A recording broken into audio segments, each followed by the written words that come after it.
Now that we've gotten through July, it's a good time to look at Clintonville area's residential real estate market trends for the first half of 2023. A 6-month checkup, so to speak. Hi, my name is Mike McLaughlin. I'm a licensed real estate agent with Remax Capital Center, which is located on North High Street in Clintonville. If you live in the Clintonville area, you probably receive my monthly newsletter in the mail. And if you do, you are used to seeing the residential summaries, which look like this. And actually, this is the residential summary for the Clintonville area ending June 30th, 2023. Therefore, it has the sales data for the first 6 months of this year.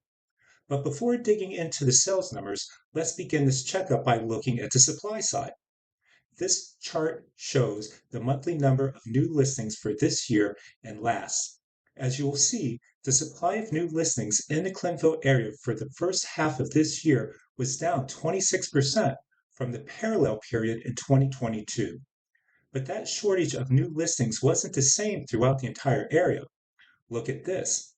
Same info as before, but for Clintonville, which is the area south of Overbrook Ravine. Here, the number of new listings was only down 13%, half the reduction of the entire Clintonville area. And yes, if south of Overbrook Ravine fared better than the whole, we immediately know that the Beachwold area and the other neighborhoods north of Overbrook Ravine must have done worse, and that is correct. Look at this. North of Overbrook Ravine saw a 39% drop in new listings this year compared to last year. I wonder if the larger shortage of inventory in the north will translate into a greater price appreciation rate. We'll have to check into that someday. We can't do it right now because not all homes listed from January through June have closed yet.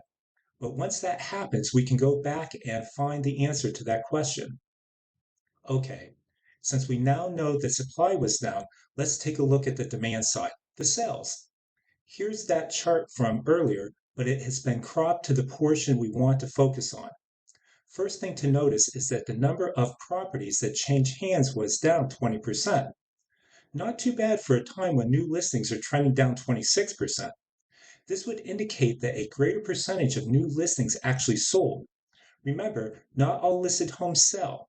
Some are withdrawn from the market while others fail to sell during their listing period. Next item to notice is that the average original list price topped $400,000, up 6% from last year. But the average final list price was 1.4% below the original list price this year. Last year, it was only 0.7% less. Now, a 1.4% drop from the original list price is still pretty darn good, but it is more than what sellers had to do last year. And this leads us to the average sales price, which also topped 400,000. It is up almost 3.5% over the first half of last year. This 3.5% might not sound too outstanding, but I need to put this into context. The first half of 2022 saw an 11% increase over the first 6 months of 2021, which was 16% higher than the same period in 2020.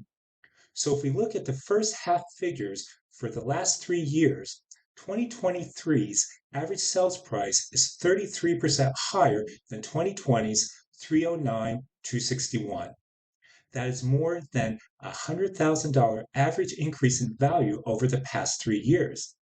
This is what wealth creation through real estate looks like. The next thing to look at is the percentage of list price received. Last year, sellers on average received a little more than 5% above what they asked for. This year, that extra percentage dropped to 3. This average higher than list price still rocks for the sellers, but it rocks a little bit less than last year. Next, the median sales price this year is up 5.6% over last year and is over 400,000. So if any of your friends or family ask how much it costs to live in the Clintonville area these days, your answer should be around 400K. Lastly, let's consider days on market. Let's first look at the median days on market of 4, which remained unchanged from last year. So at least half of all of the homes that sold in the first 6 months of this year went into contract that quickly or faster. On the other hand, the average days on market increased 54.5% over the same period last year. This indicates that if the homeowner didn't find a buyer within the first few days of their house being on the market, it took a bit longer to find that buyer this year than last. So let's review the results of this checkup. The quantity of new listings is down, as well as the number of sales. The average list price, original and final, and sales prices, average and median, are all up. The percentage of list price received is down, and the median days on market is flat, whereas the average days on market is up. This all tells me that the seller's market in the Clintonville area continues to be strong, but we see a slight softening from the same period last year. And barring no new crisis, I predict the softening will continue in the months and years to come. And as long as the interest rates remain high, I also predict that some buyers and sellers will step back from the market, which means we will continue to have fewer new listings and sales when compared to previous years when the interest rate was lower. It's interesting how history repeats itself. Consider that in the recovery from the financial crisis, we saw a hyper seller's market during 2016 and 2017. Then in 2018, that market started to soften, which continued into 2019. When the pandemic hit, we returned to that hyper seller's market. And after a few years of it, we are again starting to see a softening, just like after the height of the financial crisis recovery. Well, that's a wrap on this 6 month checkup. I hope you find this information useful. And if you want to continue to receive information regarding the Clintonville area real estate market, be sure to hit that subscribe button below. Until then,